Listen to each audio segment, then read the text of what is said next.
آغاز میں خبر یہ کہ امریکی صدر کہتے ہیں اسرائیلی حملہ ایران کی جوہری معاہدے میں ناکامی کا نتیجہ ہے۔ ایران اب بھی معاہدہ کر سکتا ہے، دیر نہیں ہوئی۔ واضح نہیں ہے کہ ایران کا جوہری پروگرام بچ گیا یا نہیں۔ اسرائیلی حملوں کے بعد بھی ایران سے جوہری مذاکرات اتوار کو طے ہیں۔ میں نے ایران کو رسوائی اور تباہی سے بچانے کی کوشش کی۔ اسرائیلی حملوں کے بعد علاقائی جنگ پر تشویش نہیں۔ امریکی صدر نے یہ بھی کہا اس سے پہلے کہ سب ختم ہو جائے ایران ڈیل کر لے۔ بہادری کی باتیں کرنے والے سب مارے جا چکے، آگے ہونے والے حملے زیادہ ہلاکت خیز ہوں گے۔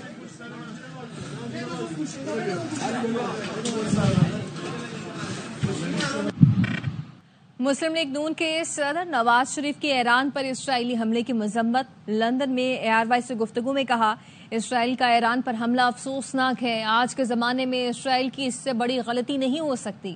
ایران کی خود مختاری کی خلاف ورزی قابل قبول نہیں۔ اسرائیل نے جو ایران پر حملہ کیا اس حوالے سے اتنی زیادہ کچھ بہت افسوسناک ہے جی۔ آج کل کے زمانے میں اس سے بڑی غلطی اور ہو نہیں سکتی اسرائیل کس طرح سے حملہ کر دی ہے، بہت زیادتی ہے۔ ایران میں 5000 سے زائد پاکستانی زائرین موجود ہیں۔ حکام کا کہنا ہے ایران جانے والے زیادہ تر زائرین سفارتی مشن سے رابطہ نہیں رکھتے۔ سیکیورٹی صورتحال پر زائرین کو ایران اور عراق کے سفری منصوبے پر نظر ثانی کا مشورہ دیا ہے۔ تہران میں پاکستانی سفارت خانہ اور قونصل خانے شہریوں کی معاونت کے لیے موجود ہیں۔ اسرائیل کے ایران پر تابڑ توڑ حملے، پوری ایرانی فوجی قیادت کو اڑا دیا۔ جوہری تنصیبات سے تابکاری مواد خارج ہونا شروع ہو گیا۔ اسرائیل نے دعویٰ کیا ہے ہمارے حملوں سے ایران کو بڑا نقصان ہوا۔ ایران کا کہنا ہے ایٹمی تنصیبات محفوظ ہیں۔ اسرائیلی حملے میں ایرانی آرمی چیف سمیت 3 اعلیٰ فوجی عہدیدار شہید ہو گئے۔ 6 جوہری سائنسدانوں کی بھی جان چلی گئی۔ ایرانی خبر رساں ایجنسی کا کہنا ہے اسرائیلی حملوں میں 70 سے زائد افراد جاں بحق اور 300 سے زائد لوگ زخمی ہوئے ہیں۔ اسرائیل کا ایران پر بڑا حملہ، تہران اور تبریز دھماکوں سے گونج اٹھے، کئی عمارتیں کھنڈر بن گئیں، ہر طرف دھواں ہی دھواں۔ اسرائیلی فوج کے 200 جنگی طیاروں نے ایران میں 100 مقامات کو نشانہ بنایا۔ اعلیٰ فوجی حکام اور جوہری سائنسدان ہدف بنے۔ نتنز سمیت ایران کی اہم جوہری تنصیبات کو نشانہ بنایا گیا۔ ایران نے حملے میں 3 اعلیٰ ترین فوجی عہدیدار اور 6 سینئر جوہری سائنسدان جاں بحق ہونے کی تصدیق کر دی۔ Army chief major general Bagheri, commander پاسدار انقلاب major general Hossein Salami, central headquarter کے commander major general Gholam Ali Rashid, خامنئی کے مشیر علی شمخانی اسرائیلی حملے میں شہید ہوئے۔ جاں بحق ہونے والے جوہری سائنسدانوں میں احمد رضا ذوالفقاری، محمد مہدی تہرانچی، فریدون عباسی، عبدالحمید منوچہر، سید امیر حسین فقیہی اور مطلبی زادے شامل ہیں۔ اسرائیل نے شہری آبادی کو بھی نشانہ بنایا۔ تہران، تبریز، شیراز اور اصفہان میں حملے کیے گئے۔ تہران میں کثیر منزلہ عمارت منہدم ہو گئی۔ اسرائیلی حملوں میں بچوں اور خواتین سمیت کم از کم 50 افراد زخمی بھی ہوئے ہیں۔ اسرائیلی حملے کے بعد تہران کا امام خمینی ہوائی اڈہ بند کر دیا گیا۔ عراق نے بھی فضائی حدود بند کر کے تمام پروازیں معطل کر دیں۔ اسرائیل نے دعویٰ کیا حملوں میں تہران کو بھاری نقصان اٹھانا پڑا۔ ایران کا کہنا ہے جوہری تنصیبات محفوظ ہیں، تابکاری نہیں ہوئی۔ ایران چند مہینے میں 9 ایٹم بم بنا لیتا، اس کے جوہری مرکز پر حملے کے اسرائیلی وزیر اعظم بنیامین نیتنیاہو نے حملے کے بعد کہا ایران کے سرکردہ جوہری سائنسدانوں کو نشانہ بنایا۔ یہ سائنسدان ایرانی بم پر کام کر رہے تھے، روکا نہ جاتا تو ایران بہت جلد ایٹم بم بنا لیتا۔ We struck at the heart of Iran's nuclear enrichment program. We struck at the heart of Iran's nuclear weaponization program. We targeted Iran's main enrichment facility in Natanz. We targeted Iran's leading nuclear scientists working on the Iranian bomb. In recent years, Iran has produced enough highly enriched uranium for 9 atom bombs. 9. In recent months, Iran has taken steps that it has never taken before. Steps to weaponize this enriched uranium. And if not stopped, Iran could produce a nuclear weapon in a very short time. It could be a year, it could be within a few months. اسرائیلی حملے پر خاموش نہیں بیٹھیں گے، ایسا جواب دیں گے کہ دشمن اپنی حماقت پر افسوس کرے گا۔ ایرانی صدر مسعود پزشکیان کہتے ہیں قاتل صہیونی حکومت نے آدھی رات کو وحشیانہ حملہ کیا، بڑی تعداد میں معصوم شہری، فوجی عہدیدار اور جوہری سائنسدان شہید ہو گئے۔ ایران قانونی اور مضبوط جواب دے گا، کوشش کریں گے ہمارے شہریوں کی معمول کی زندگی میں کوئی خلل نہ پڑے۔ نیمه شب گذشته شاهد تجاوز وحشیانه رژیم جنایتکار صهیونی گزشتہ آدھی رات کو قاتل صہیونی حکومت نے تہران اور دوسرے شہروں پر وحشیانہ حملہ کیا۔ اس حملے میں خواتین اور بچوں سمیت کئی بے گناہ شہری، فوجی عہدیدار اور جوہری سائنسدان شہید ہو گئے۔ ملت ایران و مسئولان کشور در برابر این ایرانی قوم اور حکومت اس خونریزی پر چپ نہیں رہے گی۔ ایران ایسا ضروری اور طاقتور جواب دے گا کہ دشمن اپنے احمقانہ اقدام پر پشیمان ہوگا۔ پشیمان خواهد کرد. این اطمینان را به مردم میدم. لوگوں کو یہ اطمینان دلانا چاہتا ہوں کہ ایرانی حکومت ہر ممکن کوشش کرے گی کہ اپنی قوم کی خدمت کرتی رہے اور آپ کی زندگیوں میں کوئی خلل نہ پڑے۔ اختلال در روند جاری زندگی عمومی ایجاد نخواهد شد. اسرائیل سے انتقام لیا جائے گا۔ قم کی جمقران مسجد میں علامتی سرخ جھنڈا لہرا دیا گیا۔ قم کی جمقران مسجد پر سرخ جھنڈا لہرانے کی ویڈیو پریس ٹی وی کے ایکس اکاؤنٹ پر شیئر کی گئی۔ اس موقع پر مسجد کے باہر ہزاروں کی تعداد میں لوگ جمع تھے۔ انہوں نے ایرانی پرچم اٹھا رکھے تھے اور اسرائیل کے خلاف نعرے لگا رہے تھے۔ دارالحکومت تہران اور اصفہان سمیت دیگر شہروں میں اسرائیل کے خلاف مظاہرے کیے گئے۔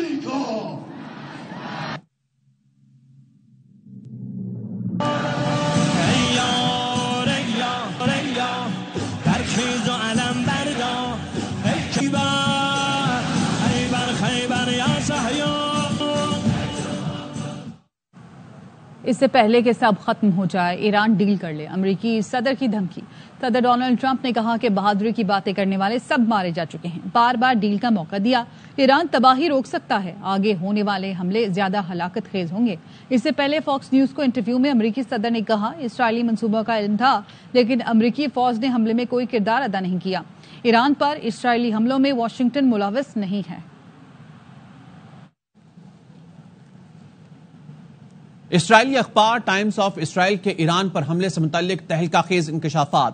اسرائیلی خفیہ ایجنسی موساد نے نتنز جوہری تنصیبات کو نشانہ بنانے کے لیے تہران کے قریب ڈرون اڈا بنایا۔ برسوں کی منصوبہ بندی اور انٹیلیجنس بیس انفارمیشن سے حملہ تشکیل دیا گیا۔ ایران کے اندر درست ہتھیاروں کی تعیناتی منصوبے کا حصہ تھی۔ چھپی ہوئی گاڑیوں سے فضائی دفاع پر حملے منصوبے میں شامل تھے۔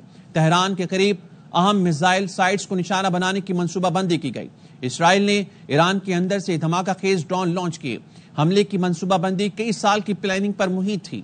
منصوبہ بندی کے تحت ایرانی سیکیورٹی اسٹیبلشمنٹ اور جوہری شخصیات کو نشانہ بنایا گیا۔ حملے سے پہلے موساد کے کمانڈو یونٹس نے ایرانی علاقے کے قریب گائیڈڈ ہتھیار نصب کیے۔ ان ہتھیاروں نے درستگی کے ساتھ بیک وقت اہداف کو نشانہ بنایا۔ دوسرے مرحلے میں ایران اسمگلڈ کی گئی گاڑیوں سے جدید اسٹرائک سسٹم کا آغاز کیا گیا۔ ان گاڑیوں سے فضائی دفاعی مقامات کو غیر فعال کیا گیا۔ ان خفیہ گاڑیوں نے اسرائیلی لڑاکا طیاروں کے لیے راستہ فراہم کیا۔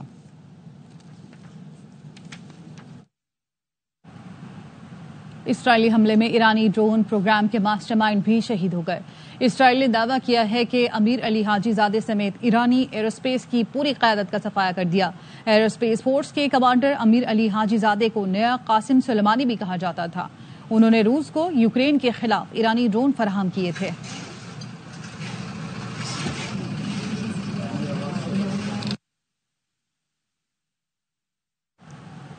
وقت ایک بریک کا، ہمارے ساتھ رہے۔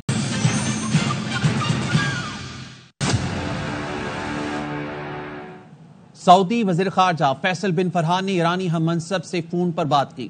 فیصل بن فرحان نے عباس عراقچی سے اسرائیلی حملے کے بعد کی صورتحال پر تبادلہ خیال کیا۔ سعودی وزیر خارجہ نے کہا ایران پر اسرائیلی حملے کی مذمت کرتے ہیں، حملے سفارتی حل تلاش کرنے کی کوششوں میں رکاوٹ ہیں۔ سعودی عرب بات چیت کے ذریعے تنازع حل کرنے کی ضرورت پر زور دیتا ہے۔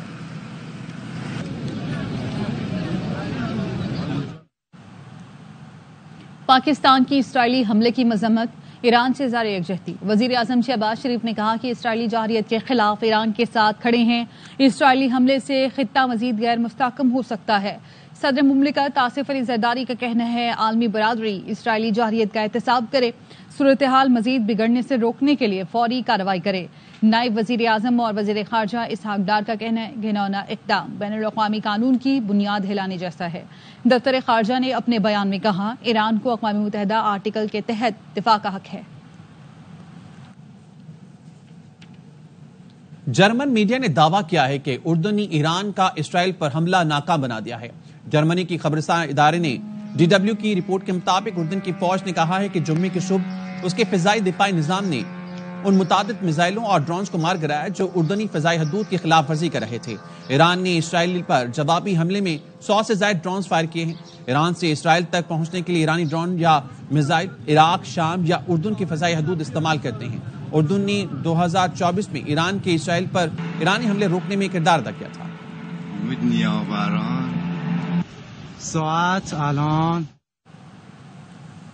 لبنان نے حزب اللہ کو ایران کا ساتھ دینے سے سختی سے منع کر دیا۔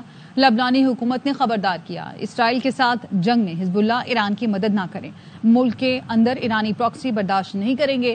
ایران کا ساتھ دیا تو لبنان کو جنگ میں دھکیلنے کی ذمہ داری حزب اللہ پر ہوگی۔ دوسری طرف حزب اللہ کے اعلیٰ عہدیدار نے کہا کہ اسرائیل ایران جنگ میں غیر جانبدار رہیں گے، حزب اللہ حملے میں پہل نہیں کرے گی۔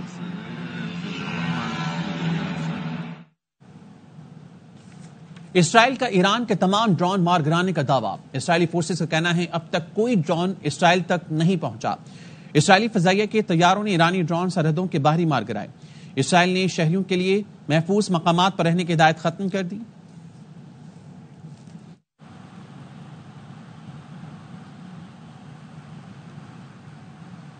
ایران کی اسرائیلی حملوں کے خلاف سلامتی کونسل کا ہنگامی اجلاس بلانے کی درخواست۔ اقوام متحدہ میں ایرانی مشن نے سلامتی کونسل کے صدر کو خط لکھ دیا جس میں کہا گیا ہے اسرائیل نے امریکہ کی حمایت سے حملے کیے جو اقوام متحدہ کے چارٹر اور بین الاقوامی قوانین کی خلاف ورزی ہے۔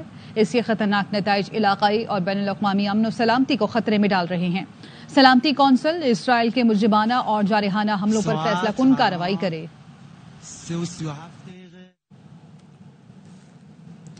ایران پر اسرائیلی حملے کے دنیا کی بڑی ایئر لائنز کا مشرق وسطی جانے سے انکار، تمام پروازیں منسوخ یا مؤخر۔ CNN کا کہنا ہے موجودہ صورتحال کی وجہ سے قطر ایئر ویز، دبئی کی امارات ایئر لائن اور ایئر انڈیا اور جرمنی کی لفتھانسا نے مشرق وسطی کے لیے تمام پروازیں منسوخ یا ملتوی کر دی ہیں۔ اسرائیل کے فضائی حملوں کے بعد ایران، عراق، شام اور اردن نے اپنی فضائی حدود بند کر دی ہے۔ اردن کی وزارت خارجہ کہنا ہے فضائی حدود بند کر چکے ہیں، اپنی فضائی حدود کو نہ میدان جنگ بننے دیں گے اور نہ ہی اس کی خلاف ورزی برداشت کریں گے۔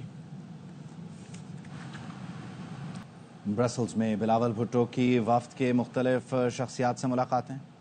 وفد نے یورپین ایکسٹرنل ایکشن سروس کی سیکرٹری جنرل کو پاکستانی موقف سے آگاہ کیا۔ یورپی یونین کے ماحولیاتی ایلچی سے ملاقات میں بلاول بھٹو نے کہا پانی کا بطور ہتھیار استعمال خطرناک رجحان ہے۔ پاکستان ماحولیاتی بحران کا سب سے زیادہ متاثرہ ملک ہے۔ یورپی یونین ایلچی نے پاکستان سے ماحولیاتی تعاون مزید مضبوط بنانے پر اتفاق کیا۔ وفد نے یورپی وزارت خارجہ کے حکام سے بھی ملاقات کی۔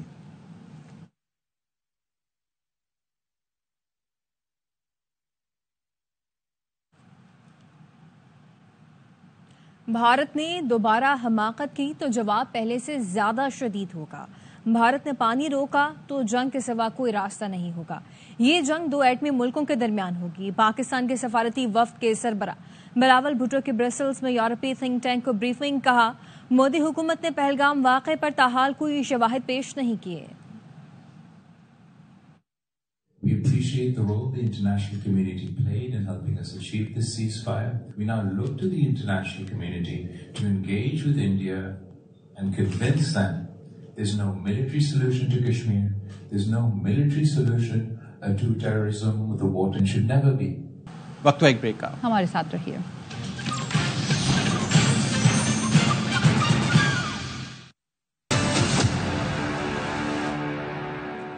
اور اب بات کریں گے ایران پر اسرائیلی حملے۔ اقوام متحدہ کی سلامتی کونسل کا اجلاس آج متوقع ہے۔ اقوام متحدہ سلامتی کونسل کا اجلاس ایران کی درخواست پر بلایا جا رہا ہے۔ سلامتی کونسل میں ایران پر اسرائیلی حملوں کے خلاف ممکنہ کارروائی پر غور ہوگا۔ ایران پر اسرائیلی حملے، اقوام متحدہ کی سلامتی کونسل کا اجلاس آج متوقع۔ اقوام متحدہ سلامتی کونسل کا اجلاس ایران کی درخواست پر بلایا جا رہا ہے۔ ترک صدر کا کہنا ہے کہ اسرائیل کے ایران پر حملے واضح اشتعال انگیزی ہے. نتن یاہو کی حکومت پورے خطے کو تباہی کی طرف دھکیل رہی ہے. نتن یاہو اور اس کا قتل عام نیٹ ورک دنیا کو آگ میں جھونک رہا ہے. فرانسیسی صدر کا کہنا ہے کہ اسرائیل کو اپنے دفاع کا حق حاصل ہے. اسرائیلی حملوں کے بعد ایران کی دھمکیاں ناقابل قبول ہیں.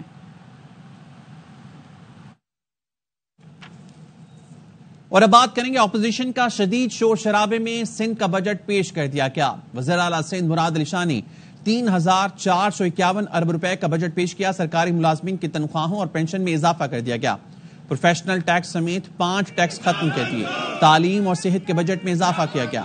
گریڈ 1 سے 16 تک کے ملازمین کی تنخواہوں میں 12% اضافہ ہوگا.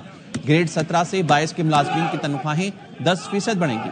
پینشن میں 8% اضافہ کر دیا گیا.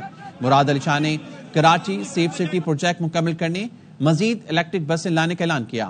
وزراء کی تقریر کے دوران اپوزیشن اراکین شور شرابہ کرتے رہے, نعرے لگاتے رہے, ایوان میں پوسٹرز بھی لہرائے. The budget allocation for primary education is being enhanced from 136 million to 156 million. Health sector rupees 326.5 billion. We are proposing increase of 12% in the ad hoc relief of employees of grade 1 to 16. The pensions are increased by 8%. 5 levies. We completely removed the professional tax, the cotton fee, the entertainment duty. Local cess is also proposed to be abolished. کے پی کے سرکاری ملازمین کی تنخواہوں میں 10%, pension میں 7% اضافہ, کم سے کم ماہانہ اجرت 36,000 سے بڑھا کر 40,000 روپے کی جائے گی. وزیر خزانہ خیبر پختونخوا آفتاب عالم نے آئندہ مالی سال کے لیے 157 ارب روپے کا سرپلس بجٹ اسمبلی میں پیش کر دیا. بجٹ میں ترقیاتی پروگرام کے لیے 547 ارب روپے مختص. کوئی اضافی ٹیکس نہیں لگایا گیا. اپوزیشن ارکان مسلسل شور شرابہ کرتے رہے. صوبائی حکومت نے مثالی کارکردگی کا مظاہرہ کرتے ہوئے سرپلس بجٹ کا ہدف حاصل کیا. یہ بجٹ روزگار, تعلیم, صحت, زراعت, صنعت اور دیگر شعبوں میں انقلابی اقدامات لے کر آئے گا اور یہ خوشحال خیبر پختونخوا کی طرف ایک اور قدم ہوگا. قومی اسمبلی میں چیئرمین سینٹ اور اسپیکر کی تنخواہوں میں اضافے کی گونج. اپوزیشن لیڈر عمر ایوب نے کہا اسپیکر اور چیئرمین سینٹ کی تنخواہ میں 600% اضافہ کر دیا گیا. اسپیکر ایاز صادق نے کہا ہم نے تنخواہ نہیں بڑھائی, جس نے اضافہ کیا وہ واپس بھی لے سکتے ہیں. چیئرمین سینٹ یوسف رضا گیلانی نے معاملے سے لا تعلقی کا اظہار کر دیا. کہا مجھ سے مشاورت نہیں کی گئی. نے اپنی تنخواہ بڑھائی ایسے ٹائم میں جب ملک معاشی مشکلات کا شکار ہے. انہوں نے اسے سر مالی فاشی بھی قرار دی ہے. ان کا میں احترام کرتا ہوں. میرا ان تنخواہوں سے کوئی تعلق نہیں. جو ہوگا گورنمنٹ جو چاہے گی وہی کرے. سر آپ یہ تنخواہ جو ہے وہ ریورس کروا رہے ہیں, کرا دیں. آپ کی اسپیکر سے ملاقات ہوگی اس معاملے پہ, ان کو کنوینس کریں گے کہ میں وڈرا کر رہا ہوں تو آپ کی مہربانی کریں. نہیں میں نے وڈرا کی, میں نے بات کی, لیکن میرا تعلق ہی نہیں. سر یہ جب تنخواہ بڑھائی جا رہی تھی تو آپ سے کوئی بات چیت ہوئی تھی؟ میرے سے کوئی بات نہیں. ایکشن سے بھرپور ورلڈ ٹیسٹ چیمپئن شپ کا فائنل فیصلہ کن مرحلے میں داخل ہو گیا. 282 رنز کے تعاقب میں جنوبی افریقہ کی بیٹنگ جاری ہے. ایک وکٹ پر 50 سے زائد رنز بنا لیے. Pakistan hockey team FIH nations cup میں دھاک بچانے کو تیار. شاہینوں کا پہلا مقابلہ اتوار کو میزبان ملائیشیا سے ہوگا. پاکستان کے گروپ میں نیوزی لینڈ اور جاپان بھی شامل. ایونٹ کا فائنل 21 جون کو ہوگا. پاکستانی نژاد برطانوی خاتون باکسر لورا اکرم کا بڑا اعزاز. ورلڈ باکسنگ چیلنج میں میڈل جیتنے والی پہلی پاکستانی خاتون ایلیٹ باکسر بن گئی. لورا نے فلسطینی حریف نورا کو شکست دی. 57 کلو گرام کیٹیگری کے سیمی فائنل کے لیے کوالیفائی کر لیا. سیمی فائنل میں لورا کا مقابلہ منگولیا کی باکسر سے ہوگا. بابر اعظم کا بگ بیش فرنچائز سڈنی سکسرز سے معاہدہ ہو گیا. سٹار بیٹر کا معاہدہ BBL کی تاریخ کی سب سے بڑی سائننگ میں سے ایک ہے. بابر اعظم کہتے ہیں world class better Steve Smith اور ہیزل ووڈ کے ساتھ ڈریسنگ روم شیئر کرنے کے لیے پرجوش ہوں. فیصل آباد کے 20 سالہ نوجوان ارسلان نے خودکشی کی کوشش کرنے والی خاتون اور اس کے کمسن بیٹے کو بچا لیا. شہریوں نے بہادر نوجوان کو سرکاری ایوارڈ دینے کا مطالبہ کی. دیکھتے قمر زمان کی رپورٹ. CCTV کیمرے میں محفوظ یہ مناظر ہیں. بھائی والا ریلوے پھاٹک کے قریب ٹرین کے نیچے آ کر خودکشی کی کوشش کرنے والی خاتون اور اسے بچانے والے 20 سالہ شیف ارسلان کی بے مثال جرت کے. بہادر ارسلان کا کہنا ہے خاتون بچے کے ساتھ 2 سال کا بچہ تھا آئی تھنک, تو اس کے ساتھ وہ ٹرین کی طرف اندھا دھند بھاگ لی ہے. میں ادھر سے اٹھ کے بھاگا اور پھر اس لڑکی کو پکڑ کے خاتون کو سائڈ پہ کیا. یہ میرا فرض تھا اور مجھے اس چیز پہ بہت پراؤڈ تھا کہ میں نے کسی کی جان بچائی. شہریوں کی طرف سے ارسلان کی بہادری کو سراہا جا رہا ہے کہ اس نے 2 جانیں بچانے کے لیے اپنی جان کی بھی پرواہ نہ کی. ارسلان نے کام کیا ہے, اس پر ہم بہت فخر ہے, اس کو ایوارڈ دیا جائے. اپنی جان کی پرواہ کیے بغیر انہوں نے اس خاتون اور بچے کی جان بچائی. گھریلو پریشانیوں سے تنگ افراد کے ٹرین کے آگے کود کر خودکشی کرنے کے واقعات کی روک تھام معاشرے کی اجتماعی ذمہ داری ہے. نوجوان ارسلان کی جرت و بہادری دوسرے شہریوں کے لیے قابل تقلید مثال ہے. کیمرامین محمد منیر کے ساتھ قمر الزمان, ARY نیوز, فیصل آباد. کراچی پریس کلب میں اداکار ہمایوں سعید کی صحافیوں کے ساتھ خصوصی نشست. ARY فلم کی پیشکش. لو گرو فلم کی کامیابی پر شائقین کا شکریہ ادا کیا. رپورٹ کریں چاند نواب. پاکستانی اداکار ہمایوں سعید کا کراچی پریس کلب کا دورہ. میڈیا سے گفتگو میں فلم لو گرو کی کامیابی پر ہمایوں سعید نے عوام کا شکریہ ادا کیا. عوام کا پہلے شکریہ ادا کر دوں کیونکہ میں ابھی 4-5 دن جو بھی میں نے بزنس دیکھا ہے اور جس طرح عوام کا میں نے انٹرسٹ دیکھا ہے فلم کے اندر, لو گرو وہ لوگ دیکھنے ہیں اور اتنا پیار انہوں نے دیا ہے. آج میں سنیما کو یقیناً دیکھتا ہوں کہ پریشانی میں ہے. اگر ایک فلم اچھی لگنے سے اتنا لوگ آتے ہیں اور صرف 40, 50, 60 سنیماز کے اندر اگر 70 کروڑ, 100 کروڑ, 120 کروڑ بزنس ہو سکتا ہے, تو آپ سوچیں کہ ابھی تو ہماری 1%, 2% عوام سنیما جا رہی ہے. اداکار مصطفیٰ قریشی نے ہمایوں سعید کو فلم انڈسٹریز کی بحالی کی امید قرار دیتے ہوئے کہا کہ ہمایوں سعید خوش قسمت اداکار ہے. نیوزی لینڈ کے جارے مزاج بیٹر فن ایلن کا T20 کرکٹ میں ورلڈ ریکارڈ. امریکی لیگ کے میچ میں 19 چھکے لگا دیے. ایلن نے سان فرانسسکو کے لیے 51 گیندوں پر 151 رنز بنائے. تیز ترین 150 رنز کا ریکارڈ بھی بنا ڈالا. اننگز میں سب سے زیادہ 18 چھکے لگانے کا ریکارڈ کرس گیل کے پاس تھا. پاکستانی باڈی بلڈر کا بھوٹان میں شاندار کارنامہ. اسامہ سعید نے South Asian body building championship میں گولڈ میڈل جیت لیا. Men's athletic 175 centimetre physique plus میں کامیابی حاصل کی. نیوز بلیٹن سے فی الحال اتنا ہی. مزید خبروں اور اپڈیٹس کے لیے دیکھتے رہیے ARY نیوز.